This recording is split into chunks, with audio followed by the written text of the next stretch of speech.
I love making rag quilts. I love the texture, I love how cozy they are, and I love how easy they are. But every now and then I want to make one that looks more like a traditional pieced quilt. I'm going to show you how to do today. I'm going to show you how to take one jelly roll and create jelly roll strip blocks and turn it into this beautiful rag quilt. And this is one of those projects that you may look at it and think, oh, that looks really hard, but it's not. When I show you the process of how to put these jelly roll strips together, how to create these blocks, and how to assemble this quilt, you'll be so amazed at how easy this quilt is. It is, and it's an absolutely gorgeous quilt. So if you're ready to make something that looks a little bit different than a traditional rag quilt, this video is for you. Next thing we're going to do is we're going to talk about all the material that we need in order to make this quilt. And you will need a jelly roll, so go ahead and find you one. So before I walk you through the materials, I wanted to talk a little bit about the quilt because there are some differences in making this one besides the obvious blocks than there is with the traditional rag quilt.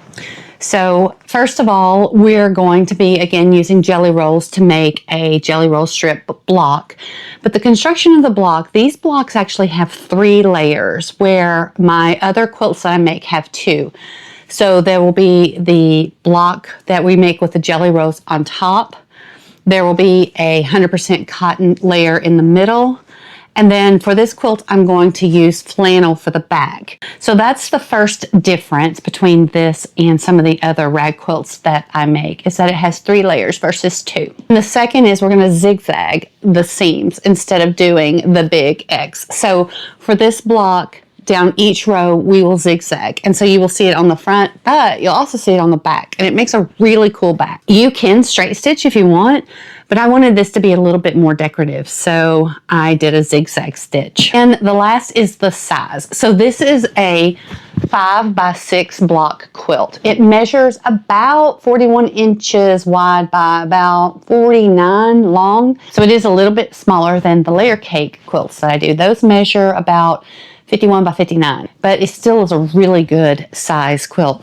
Also, it's a little bit heavier weight, again, because it has 3 layers in the blocks versus 2, but it's not too heavy. So let's take a look at our fabric. And first thing we're gonna look at is our jelly roll. So our jelly roll has 40 strips in it, and it will make 32 10 by 10 squares. We're only gonna use 30 for our quilt, but save those 2 squares. I'm gonna show you something at the end of the video to do with those other 2 squares, and it's absolutely adorable. For this example, the middle of my block is going to be 100% cotton.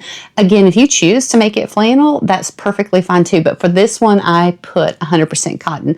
The back of my quilt for this video is flannel, and it's this Le Fleur by Maywood Studios. It is an absolutely adorable, and it matches the jelly roll, which is Morning Latte from Riley Blake. It matches it so well. All right, so that takes care of our fabric. So let's talk about what else we need in order to finish this quilt and then get to sewing. So for this quilt, I'm going to be using both my walking foot and I'm going to be using my piecing foot. So this is a foot that I use that has a guide on it. It's a little 1/4 inch guide so that my seams will run right along there to help me keep them 1/4 inch wide. Once we get our quilt block strips completed, we're going to cut them out. So you'll need your rotary cutter and something to cut the squares out. And I have a 10 by 10 acrylic square that I'll be using to cut those out. And of course I have my cutting mat. You're going to need some clips once we get ready to assemble the quilt.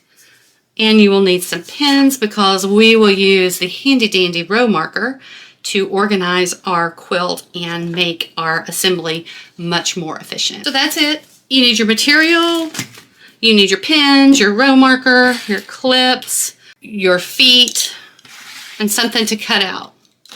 Take a look at our finished blocks. We have 5 strips in each block. What we will do now is we'll take our jelly roll and we will unpack it, and then we're going to separate it into 8 groups of 5 strips. So let's get this jelly roll open. So I'll just break apart my jelly roll to see what kind of color groupings that I have in my jelly roll. So for this one, it looks like we have browns and tans and mauves and some greens. All right, so my color blocks for this one are more in 6 groups than they are 5, but that's okay. Just go ahead and pick up 5 strips and put them together and you will end up with 8 groups of 5. So I've selected 5 strips from my jelly roll that will make one big long strip block. And I'm just going to set that aside until I have 8. So again, just take your jelly roll and divide it up into 8 piles of 5 strips. Just going to fast forward here so you can see me separating the jelly roll. All my jelly roll is now separated out. I have 8 groups and each group has 5 strips in them. I'm going to go to the machine and I'm going to do a 1/4 inch seam all the way down the length of the jelly roll strip. And I'm going to do that for all 5 pieces in the jelly roll. So I will have a panel of 5 jelly roll strips by 42 inches. So let me go to the machine and do that, and then we will take a look at what the panel looks like. So here are my strips for my first panel, and I'm going to sew them together with a 1/4 inch seam to make one long panel. So let me go to the machine and we'll do that, and then we'll take a look at the panel once it's finished. You're just going to set and you're going to sew your strips of your jelly roll together. Again, you've got 5 strips in each panel. And I always use a piece of painter's tape to also help me guide my 1/4 inch seam. And what I will do is I will do the first 2 pieces of the jelly roll, and then I will chain stitch the other 2 pieces. Build your panels, your 5 jelly roll strip panels, and you'll have 8 of them. So once I get the 2 completed, then I will just come and sew them together. So again, here is my first panel that I've sewn. Now I'm going to go sew the rest of them, and then we will take this to the pressing table and press all of the seams. All right, let's go finish sewing. So now I'm going to go sew the other 7, and then we'll come back and we will go press these seams. So I finished sewing all 8 of my panels. So let's take a look at them. So I have all 8 of them here. So the next thing that I will do is I will take these to the ironing board, and I'm going to press the seams open. And you can see how nicely these pressed. So again, press your seams open on all 8 panels, and then from here we'll come back and cut out our 10-inch square blocks, and then we will build our fabric sandwiches. So we're all pressed, all our pretty seams. Now we need to cut out our 10-inch blocks. So I'm going to use my 10-inch ruler, and I'm going to use this center strip, and I'm going to use the 5-inch line on my ruler, and I'm going to get it, eyeball it to where it's in the center, because you will have a little bit of space on each side of your ruler. But in order to get it in the center, I just eyeball it with that 3rd strip. I rotate my mat. I don't rotate the material. So I will cut on one side, and then I will cut across the top, and then I pull my mat down and rotate it, so that I'm not moving my material, I'm moving the mat, and that helps me keep my ruler and my fabric in the same place.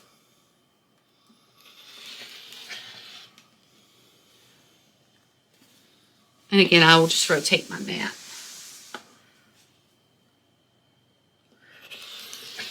And then I just double check it to make sure that I did get a nice good 10-inch square. Looks like I've got a little bit here that I can shave off. All right. And then I will continue to cut my 10-inch squares from my panels until I'm finished. And again, you get 4 out of each panel. So let me finish up cutting out all of my squares, and then we will come back and we will assemble the fabric sandwiches. So I have all 8 of my panels cut into 10-inch squares. So that means I have 32 squares. I have the middle layer of my layer cake, and I have the flannel that is going to be on the back of it. So now I'm going to put my fabric sandwiches together. It's going to be flannel on the bottom, cotton in the middle, and our cut block on top. So the fabric sandwich, take one layer of the flannel and place it wrong side up. Then take a piece of the 100% cotton, and the right side should be up. And then take one of your panels, and it is right side up. Flannel should be right side down. Your 100% cotton should be right side facing you, and your panel should be facing you. And then continue to build the fabric sandwiches, alternating them so that we can take them to the machine and do our zigzag stitch. So again, with this quilt, we're going to be zigzagging down the seams of the block. We will not be doing the big X. So just build out your fabric sandwiches until you have completed all of your blocks. The key thing to remember here is that your front block and your back block all need to have the pretty sides out. All the fabric sandwiches have been built, and I've arrange them so that I can take them to the machine and pick one up and sew, and then pick the next up. I'm going to put my walking foot on my machine because from here on out I have multiple layers. And instead of the big X, we're going to zigzag down the seam of each of the rows. And you can pick whatever size zigzag you want or whatever decorative stitch that you want, but I chose a zigzag. So I have my stack of fabric sandwiches here. I'll pick up one of my fabric sandwiches and just make sure that it didn't move around on me. Make sure everything's still lined up. And then all I'm going to do is I'm going to zigzag down the seam. And I'm going to do that for all the seams on my block. And for my zigzag, I've chosen a wide zigzag to do this. If you could do any type of zigzag stitch, you could do a decorative stitch. And that is really what you do for each of the blocks. You just come down and zigzag across the seams until you have finished all of your blocks. And then once you've finished your blocks, then we will grab the row marker and find us a place to lay out the quilt. And then from there, it follows the standard rag quilt process of how you put it together. So let me finish putting the zigzags on all my blocks, and then we will move to a place where I can design the quilt, and we will continue on. So we finished doing the zigzag stitches on all of our seams for all of our blocks. And again, you're going to have 32 blocks. Your quilt's only going to need 30. The reason I have you go ahead and make the 32 is that when you lay out the design, you might find that you need to swap some in and out. But I'll show you something at the end of the video that you can use with those 2 extra squares. So now the next step is I'm going to take all of these squares to a flat space and I'm going to design my quilt. It's 5 rows by 6 and it's going to be laid out. One block is going to be portrait and then next to that the block will be landscape. Let me go lay out my quilt, and remember we're going to be using the row markers, and once I have my quilt laid out, I'm going to cut these out and I'm going to put them on every row so that way I know how to bring them back to the sewing machine to construct the rows.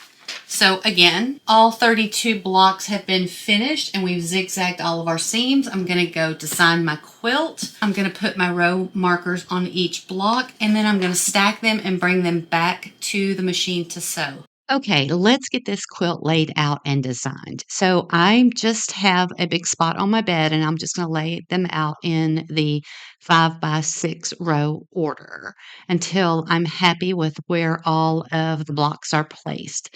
And then I'm going to flip them over and make sure that I don't have any of the flannels that are the same. And this is the very same process that I do with all of my rag quilts. You can see a full entire breakdown of this in the video that I'll put up here in the corner. So from here, I'm going to take my row markers and I'm going to put them on every one of the squares, making sure that I put it into the center of the squares so that it aligns with the orientation of the block as well. And then I will just go pick up my rows, keeping them in order. So I'll pick up row 1 and row 2 and put them on top of each other. And I will take all of that back to the machine to sew. So I have all of my blocks here. So I organized them in the other room and I put my row markers on and then I stack them by row and organize them. So now I'm going to go to the machine and I'm going to assemble each of the rows. Now it's time to construct our rows. So follow the directions with your row markers. So I have row 1, block 1, and it's on the top and I'm going to sew down the right hand side. I have my painter's tape here that is going to help me keep my seam allowance in line. And again, I do about a 1-inch seam allowance. And then I just double check to make sure that I have not messed up and I have the right block. So I have row 1, block 2. So again, row 1, block 1 is going to be sewn to row 1, block 2. I'm going to sew down the right hand side. And you'll do this process for each of the rows of your quilt. And for this one, we have 6 rows.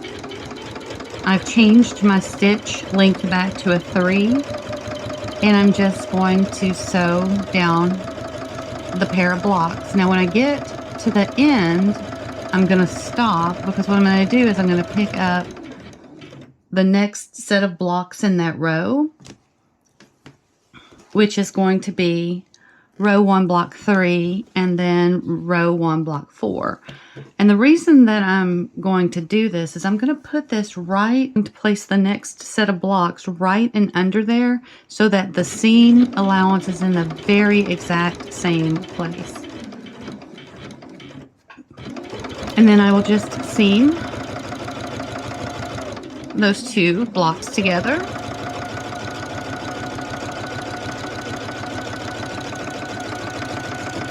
And for this quilt, I'm going to work them a row at a time. Other quilts I would chain stitch and then come back. But for this one, I'm going to work it a row at a time. So go ahead and clip those seams. And so you should have, from your first set, you should have row 1 block 1 and row 1 block 2. And then you have 3 and 4.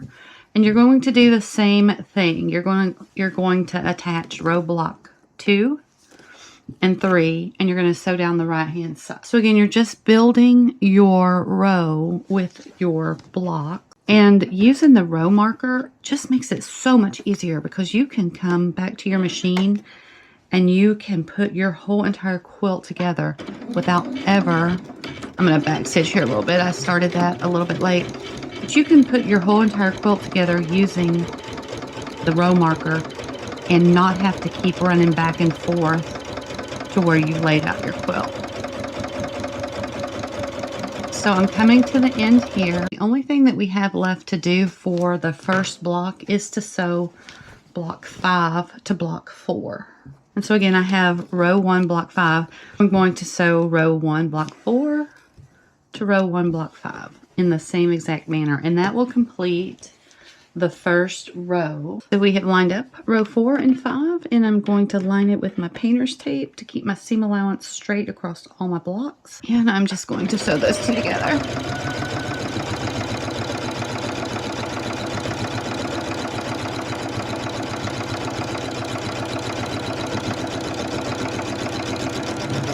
All right, so that finishes the blocks for your first row.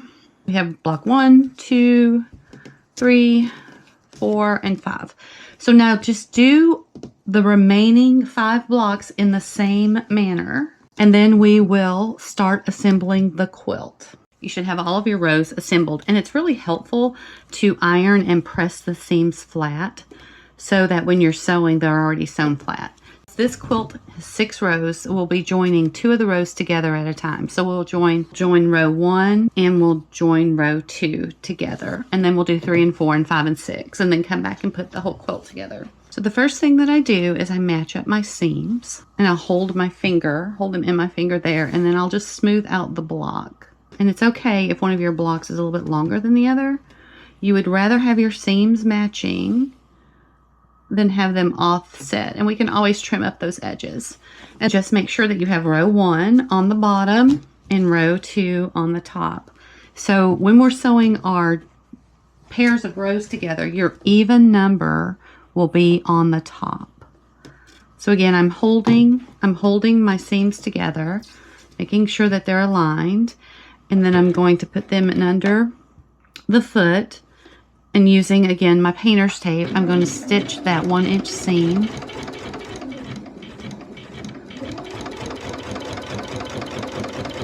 Joining row 1 and row 2 together.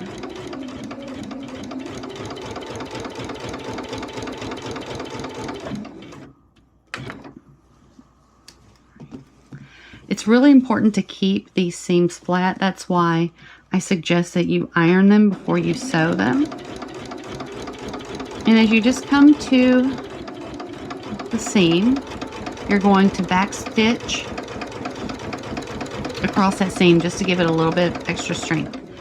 And again, my walk-in foot allows me to back stitch. Check your manual to make sure that you can back stitch with your walk-in foot. And if you're using a regular foot, back stitch there as well. But that just gives that seam a little bit extra strength. Again, as I come to the seam, I'm going to back stitch there. And then I'm just going to continue sewing these 2 rows together. Again, making sure that my seams stay flat on the bottom. And then I will sew rows 3 and 4 together. 4 will be on top. And then I will sew rows 5 and 6 will be on top. Again, the row markers really help keep your work organized. And you can just sit and assemble your quilt.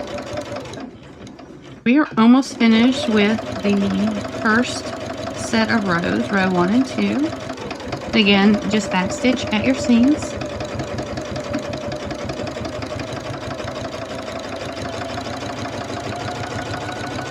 And just continue. And like I said, if your blocks are a little bit off here, so like this one is a little bit longer, we'll trim these off. It's more important to have your seams match. You can always trim your edges. Okay. So that gets row 1 and 2 sewn together. Do the same with row 3 and 4.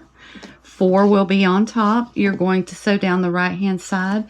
And again, I've put my seams together here, pulled my blocks, straightened them out here so that I know that I have my seams together, and I'm going to put them under the foot, line it up with my painter's tape, and I'm just going to sew down and sew these 2 rows together, keeping my seams flat when I reach the intersection of the blocks. Anytime you stop, put your needle down. That way your thread or your stitches don't move on you. And again, as you come to the intersection of those seams, just backstitch. And just continue to sew across the blocks in this row until you're done. And then we will have finished 3 and 4. I'll sew 5 and 6. And then we will take a look at our pairs of rows before we finish assembling the quilt. The main takeaway here is that when you're sewing your pairs of rows together, your even number row will always be on top. So 2 will be on top, 4 will be on top, and 6 will be on top. And you sew them just the same way you sew the regular row. And once you get your pairs of rows sewn, then you can sew 1 and 2 to 3 and 4. And then finally, rows 5 and 6 to the rest to finish up your quilt. We have all 4. We have rows 1 through 4 sewn. So now let's find row 4. And here is row 5. So we will attach 4 and 5 together, and that will complete the assembly of our quilt. Okay, so I have row 4 and I have row 5. At this point, I'm probably going to use some clips because it's now starting to get a little bit heavy and bulky. So I'm just going to go ahead and clip my rows together so it's a little bit more helpful. Up until now I was able to manage, but it's starting to get a little bit of weight, and this will just help us as we go to the machine. So let me add a few clips, matching up my seams, and then we'll take it and we will sew the final row to assemble our quilt. Just make sure that you match them up. Let's go to the machine and finish sewing the rows of the quilt, and then we'll come back and trim up the sides and sew our seam around it, and then we'll clip. Like I said, I start using clips about this point in the process because it just gets a little bit heavy and bulky.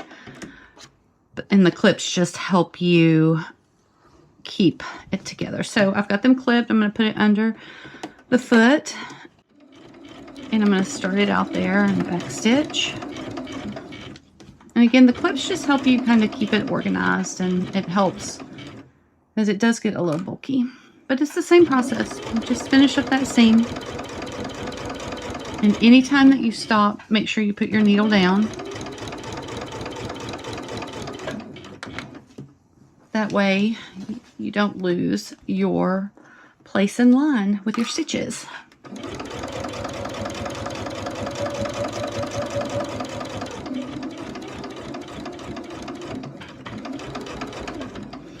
And as you come to those seams, just backstitch.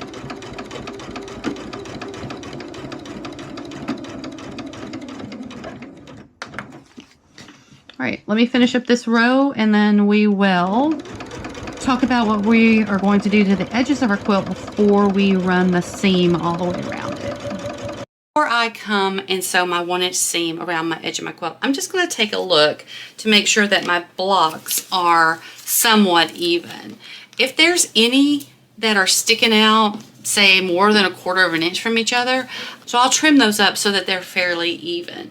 But now I'm going to go to the machine and I'm going to stitch a 1-inch seam all the way around my quilt.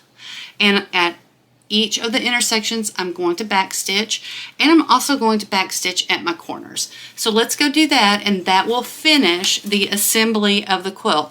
And at this time, you can take off all of the row markers. They tend to get in the way now, so I'm going to go ahead and take off all my row markers. I'm going to go to the machine, and I'm going to stitch 1-inch seam all the way around. We need to do the last bit of stitching on our quilt, and then we'll clip it and wash and dry it. What I do is I'm going to set inside about 1 inch because we're going to run 1-inch seam all the way around. And I will start off and then I'm going to backstitch here. So I'm going to backstitch at my corners just to reinforce them. And again, using your painter's tape, you're just running 1-inch seam all the way around the edge. When you get to the intersections of the seams, you'll backstitch. And you'll do that around the whole entire quilt. And if you want to, you can run a second seam around the whole entire outside of the quilt for extra reinforcement. As I'm coming to the corner, I'm going to stop about 1 inch in and I'm going to backstitch. And then I'm going to stop and put my needle down and pivot. And I only do this at the corners. And then I'll start again with a backstitch. So that helps keep those corners reinforced, is to backstitch them as you approach it and then as you turn. So then it's just the same process. I'll continue to stitch all the way around the quilt till I'm finished. So I have finished sewing around the edge of my quilt, and so it is completely done except for clipping and washing and drying. So I'm going to go clip my seams. I'm going to clip them at 1/8 of an inch, and then I will wash and dry. And I have a whole entire video on washing and drying. It's right here. It has everything you ever needed to know about washing and drying. So let me go clip, and then I'll pop back in here before I wash and dry it. So I clip my seams really close together. They're almost 1/8 of an inch, maybe even smaller, but I just clip them really, really close together, and also make sure that you're getting all the layers when you're clipping. But you can see here how closely that I clip them together. So just finish clipping all your seams, and then we'll be ready to get it in the washer and dryer. I have finished clipping all of the seams for the rag quilt. So it's all done. So now I'm going to do the process to wash and dry it. Want to see the back of it before I put it in the wash? Yeah, it's really, really pretty. I know I got a little light glare. I'm doing this filming in a different room and got a little bit of light. So there we go. All right, let's start out the process by getting our microfiber towels and the quilt in the dryer. And I'm going to let it run for about 20 minutes before I put it into the mesh bag and wash it. And while it's doing that first into the wash, so I'm going to take it outside and shake it off before I put it into the mesh bag. And again, I'll put the quilt in the mesh bag and I'll put the color catcher in the bag, and then I will just wash them on cold. So let me go get that done, and the next thing that you will see will be a freshly washed and dried quilt. So here is the washed and dried version of the quilt. Let's take a look at these seams. And again, look how fluffy. Let me get over here. You can get some light. Look how fluffy the seams turned out. And again, I use a 1-inch seam allowance and I cut about 1/8 of an inch, but the quilt turned out absolutely gorgeous. So let me just do a little bit of walk around here. So let me show you the back of the quilt. It is very pretty too. And I can't believe how well these two layer cakes matched, and they're not even by the same designers. Now I have to figure out if I'm going to keep this one or if I'm going to give it away as a gift. Okay, here we sit with our finished quilt, but I wanted to show you the little bonus project that I talked about earlier in the video. I took the 2 blocks that we had left over and I made a rag quilt gift bag out of that.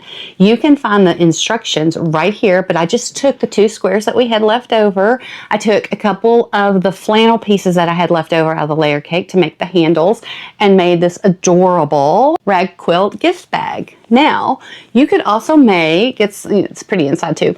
You could take those leftovers and make a rug mug. You could take and cut them up and make wristlets. So there's a lot of things you can do with them. But I chose to make the matching bag to the quilt. So we have finished our quilt and it is just absolutely gorgeous. So let's just quickly review what we did. So we did a rag quilt, a little bit different than the traditional rag quilts, as we built jelly roll blocks using a jelly roll. They are 10 by 10 blocks and there are 5 strips in each. And I showed you that process on how to do those and cut those out. I showed you about zigzagging the seams. We also did a review on how to use the row markers and how to put the quilt together. I hope you enjoyed this video. I hope you enjoyed learning how to make the 10 by 10 block using the jelly roll strips. I certainly enjoyed developing this pattern and bringing it to you. So if you enjoyed this video, please go give it a like. That'll help me out a bunch and it'll help me bring you more videos. And I have so many more on the books that I want to do. With that, I'm going to let you go so you can go make your very own jelly roll rag quilt. I am Melissa. This is Make with Melissa. I hope you have a good day. See you, bye. So I totally forgot to do the rag quilt roll down. So here we go. 1, 2, 3. Again, I hope you enjoyed this video. I hope you go make one of these quilts. Until then, I'll see you. Bye.